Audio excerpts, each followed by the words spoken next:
Hi, this is Stuchu, and in this video, I want to talk about Astralis as I want to do, but I'm going to do it in a very different sort of way. I'm going to compare them to one of my favorite teams in Dota 2 history, Wings Gaming, from 2016, the one that won TI6.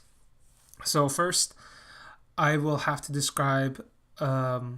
All right, let's go with Wings Gaming. So Wings Gaming, this is an exceptional team in a number of different senses. First, it was a team created full of no-namers.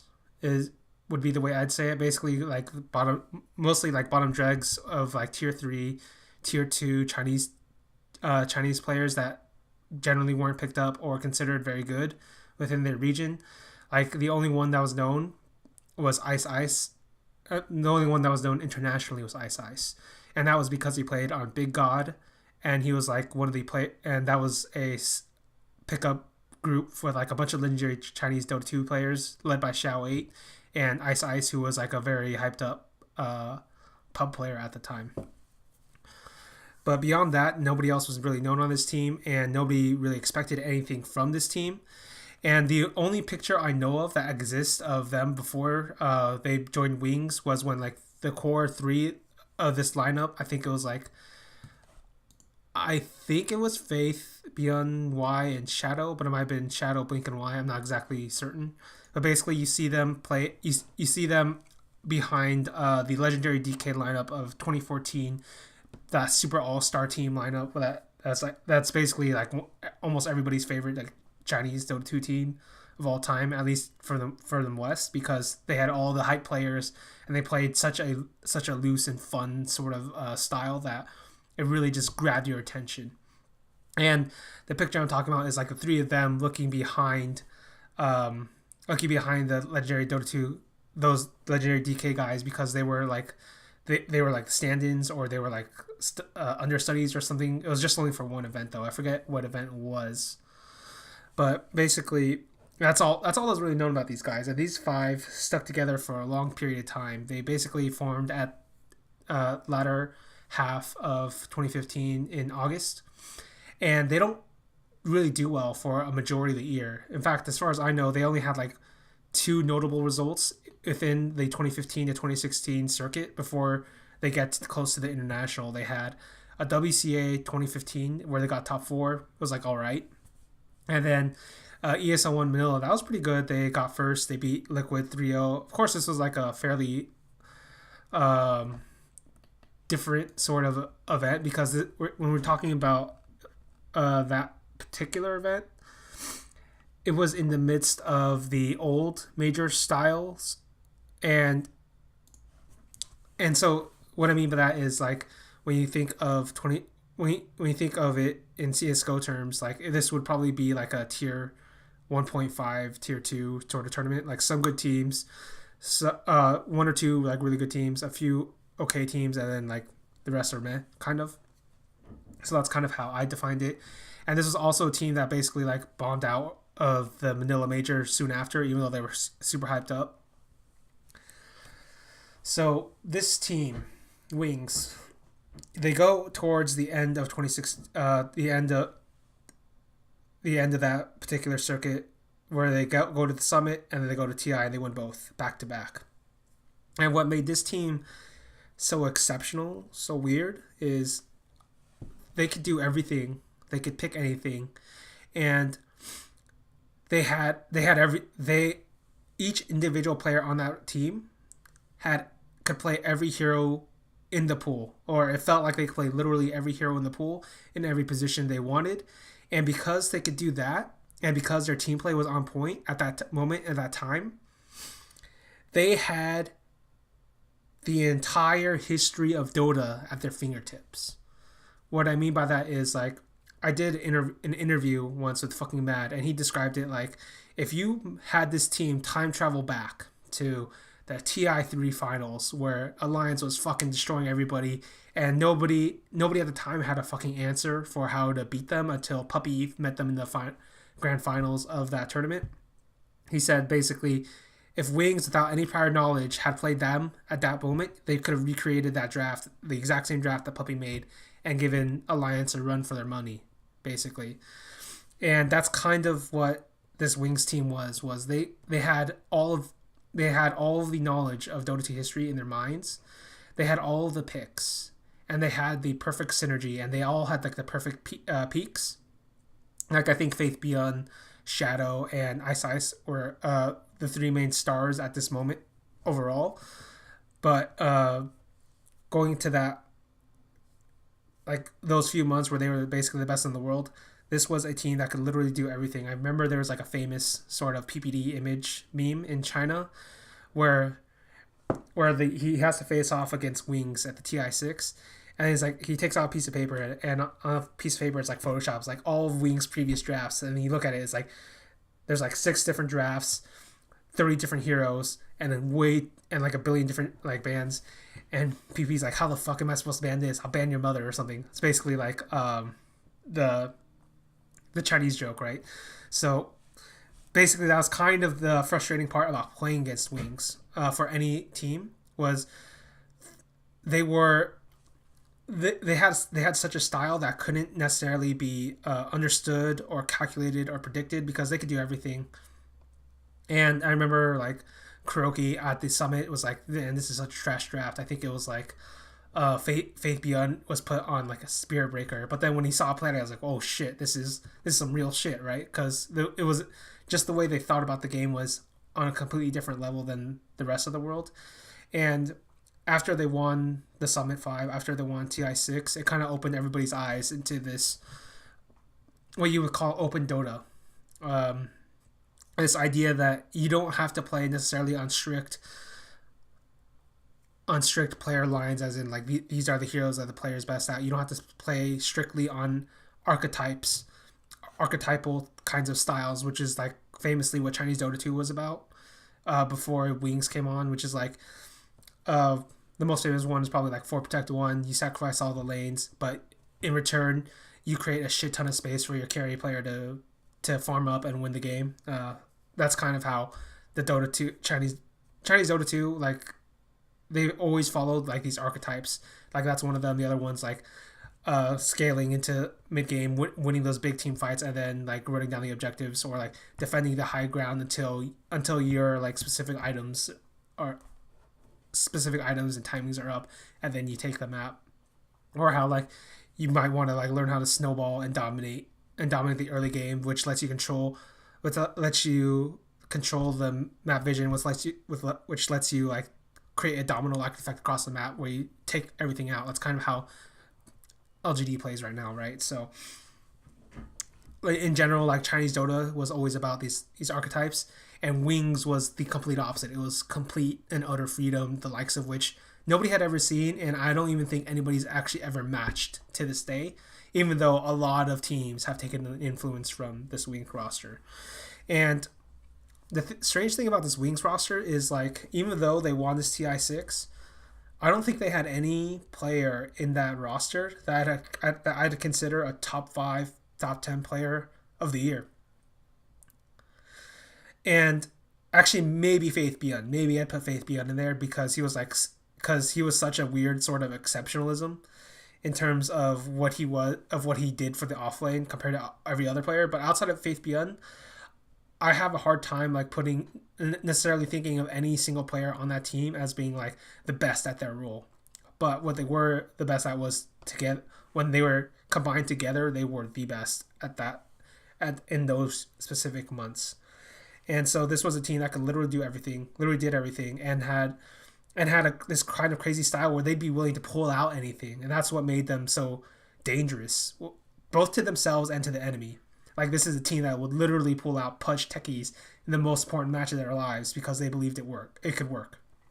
Right? That's kind of what Wings Gaming was. It was stylish in a way where like any Dota 2 aficionado, anybody who really enjoys not necessarily like the stories or the tournaments, but just the pure raw game, every one of them, swear to God, every one of them was a fan or still is a fan of that Wings roster because they were so unique in so many different ways compared to the rest of the Dota 2 world at that time. And finally also, like, they did save China's ass that year. because I believe it was like I believe like even though the majority of the top 8 teams were Chinese, none of them could beat like me. Yeah, actually no, that was like the really bad year for China. Never mind. That was like the year where like Fnatic, MVP, Digital Chaos, EG like all making a run over, and it was like the only other good Chinese team to make a good run at that TI was eHome, and they kind of burned out a bit faster.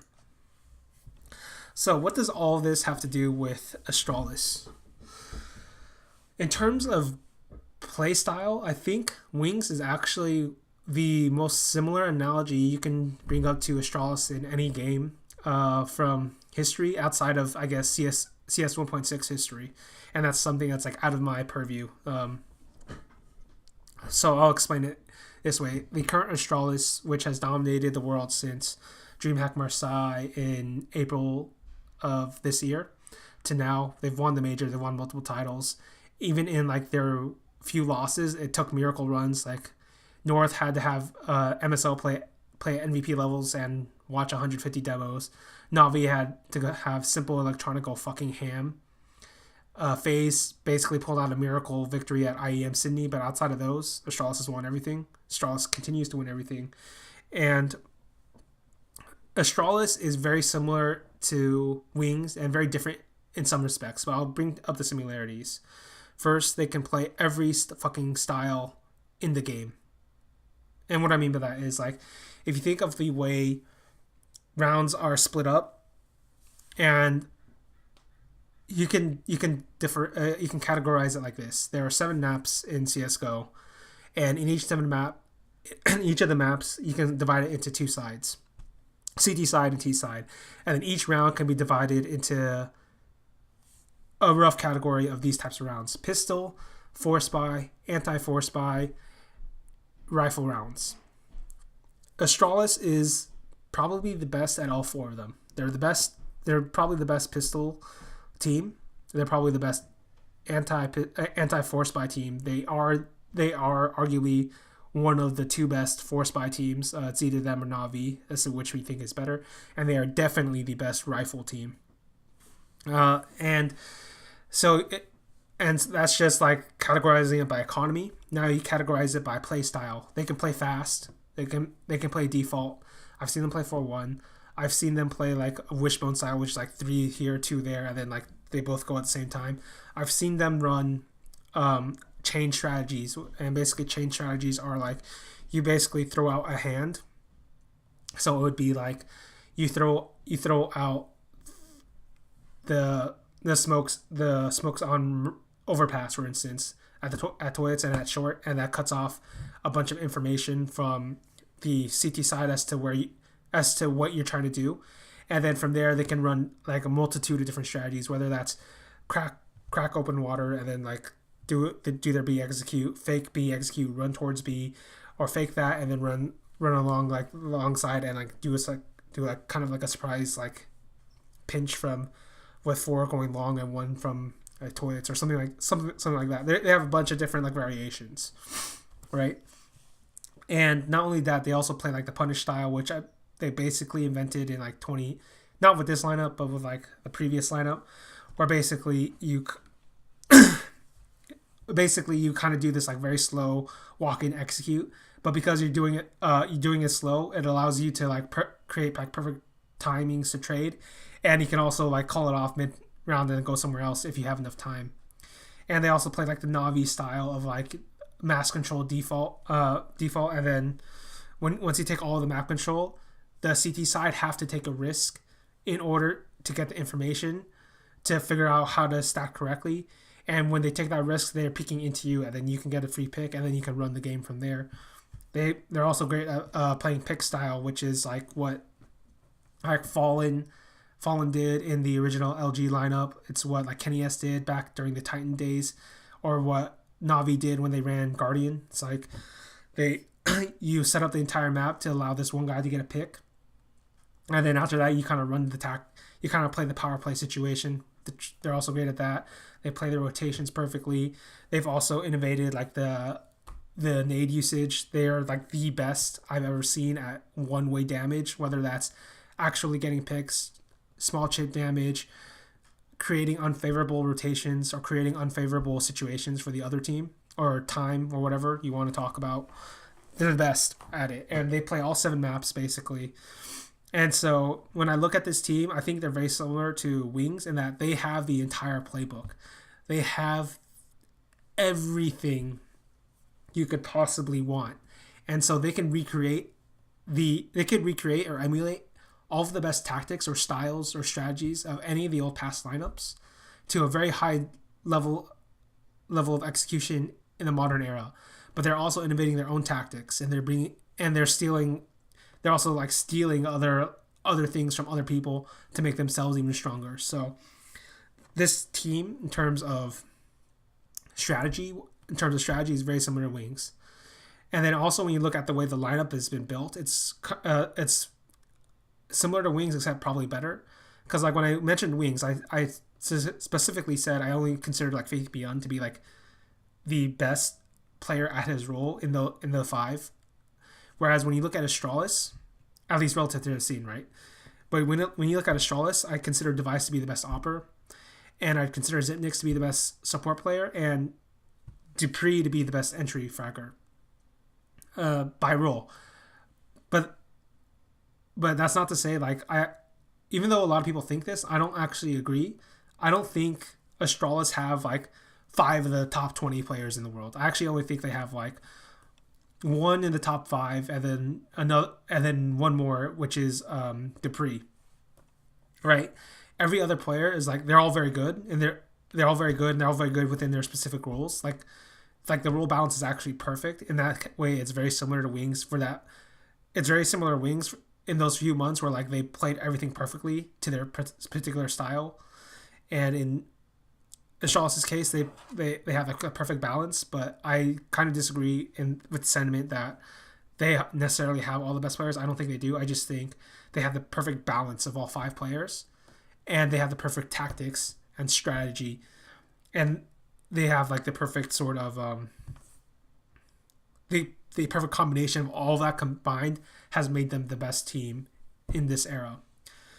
And so that's why for me Astralis is so similar to Wings, and it's actually terrifying because when I consider the Wings downfall, and I consider like Astralis' eventual downfall, because there's no team in history that will literally win forever. That's impossible, right? But what happened to Wings to make them fall down? You can point to like the fact that they had like internal struggles with their own org, their payment problems, meta change. Obviously, like Dota2, the Dota2 patch can change a bunch.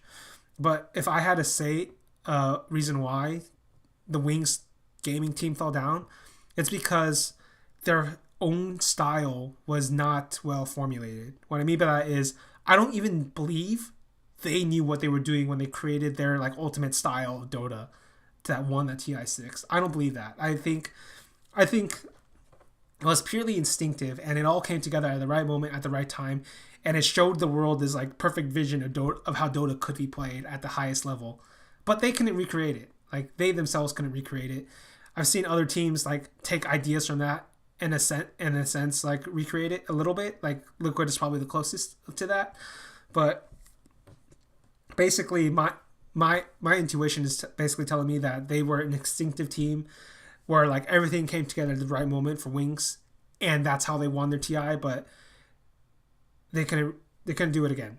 Whereas this Astralis team, everything they've done since the beginning of the lineup when they bring in Magisk has been done structurally, has been done step by step, procedurally.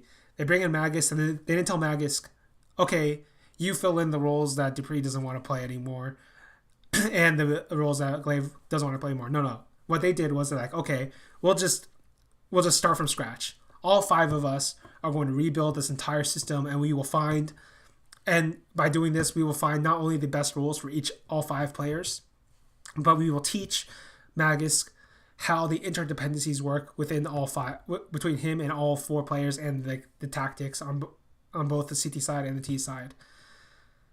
And that has continued month after month after month, tournament after tournament after tournament. This Astralis team continues to innovate, continues to grow.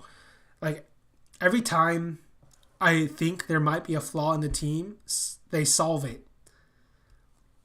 So, for instance, FaZe beats them. I mean, not FaZe. Navi beats them at ESL Cologne. And how did they do that? They fucking dragged them down to a scrappy 4-spy moment where Electronic and Simple could go ham. And they were pulling off these like crazy like stacks that just like shocked Astralis. Next time you see them, Astralis is the best 4-spy team in the world, or second best after Navi, so they can fight them head to head in that direction. They also changed their tactics in such a way that they could sniff out and read the stacks that Astralis Navi were playing on Inferno, right? Go to North and MSL's victory against Astralis at DreamHack Stockholm. Basically, they figured out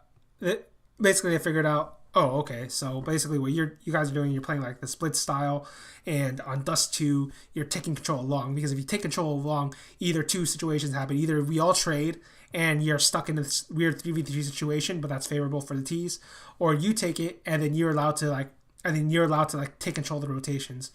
Well, next time you see them on Dust2, guess what happens? Astralis creates this like CT setup where all four, or not just 3 players, but 4 players go long early on to forcefully take it, so that nobody else can take control of that. And then they create a bunch of different other kinds of tactics to kind of mitigate this problem going forward. And even then, it's not like it's not even what MSL did. It's basically not recreatable. But like the fact that like Astralis was able to improve that, and the fact that like Astralis also identified weaknesses before they happened. So for instance, when you go to the Face It Major, they immediately realized, oh, the map we're not really playing right now is Train, even though we're pretty good on it. But why don't we practice it? Because we're going to assume that some team out there is going to try to take advantage of this and try to beat us on there. That team was MIBR. They played MIBR. They beat MIBR and Train. Like Astralis, what terrifies me about them is like they have everything good about what Wings had, but they don't have necessarily the flaws of Wings. Like Wings could drop games every once in a while because they had this like instinctive feeling to style on people, like the Pudge Techies game in the grand finals, right, of TI6. Astralis doesn't have that. Astralis likes to play clean, likes to play fundamental. Fundamental being like to their own style. They don't necessarily take that many. They don't take that many unnecessary risks unless they have to. So that's not a problem. And the other problem with teams facing Astralis is they're constantly getting better, they're constantly preparing, and they're constantly innovating. And so they are. If you consider competition to be a kind of like a race, Astralis is consistently accelerating faster than the rest of their competitors, to the point that like the only way I can see Astralis breaking down is if either one or two of the players have like a critical like slump that can't be fixed. But even then, like when you look at Astralis's like worst games, their C games, so to say, they're like pure fundamentals still puts them in places where they could still win the game anyway. But even should that be the case, maybe you could see a problem there. And then the only other solution, I guess, is if like teams around the world start doing correct roster shuffles, like they actually start getting the correct pieces. Like if like Adren joined Navi, maybe I could see it happening, or something along those lines. But beyond that, like yeah, Astralis is fucking unstoppable. They're basically the Wings of CSGO, except fucking better. It's incredible. All right, see you guys later.